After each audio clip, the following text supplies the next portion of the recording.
يا جداك الشعب الجزائري، انا تأكدت باللي من اكبر واكثر الشعوب حقد وحسد وخيره هو الشعب الجزائري.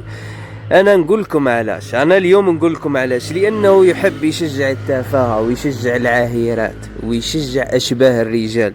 لكن على العكس تماما، عندما تولي الهضرة على إنسان راجل وإنسان عنده محتوى قيم كما هذا، أنا ما نحكيش على العمر، قلت لكم سابقا ونعيد، لأنه العمر عمره ما كان معيار باش نميزوا الإنسان.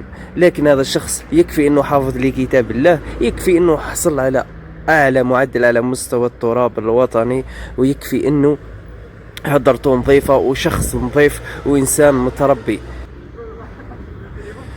بعد كي تشوف الناس تطلع وتكلاشيه وتهدر فيه، هنا تعرف بزاف حاجات، كي تشوف الناس تهدر وتكلاشي فيه، وعلى العكس وعلى النقيض تماما، الناس اللي تنشر محتوى تافه والظاهرة بشكل كبير جدا على مواقع التواصل الاجتماعي، ولا واحد ينوض ويهدر ويقول لهم هذا الشيء ما يصلحش خاوتي. واما اذا صار الحديث على شخص متحصل على اعلى معدل على التراب الوطني، وشخص حافظ لي كتاب الله وانسان متربي ونظيف، يحبوا يكسروه، يحبوا انه يحطموه،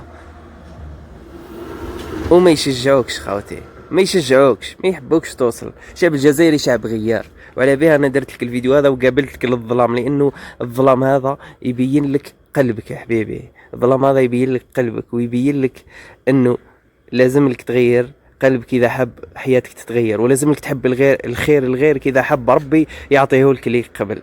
برك خاوتي قلت لكم باش تبدلوا شويه قلوبكم، وتحاولوا شويه تصفوا قلوبكم، وتحاولوا تحبوا الخير لغيركم، هكا باش ربي لا عاودش يشوف ليكم ولا عاودش يعطيكم ويحسن لكم ظروفكم. اللي مريض ربي يشفيه، واللي فقير ربي يعطيه، وهكذا وتستمر الحياة. حسنوا حياتكم وغيروا عقليتكم، يتغير كلش. كان معكم اخوكم المتواضع، نشوفكم في الفيديو القادم، السلام عليكم.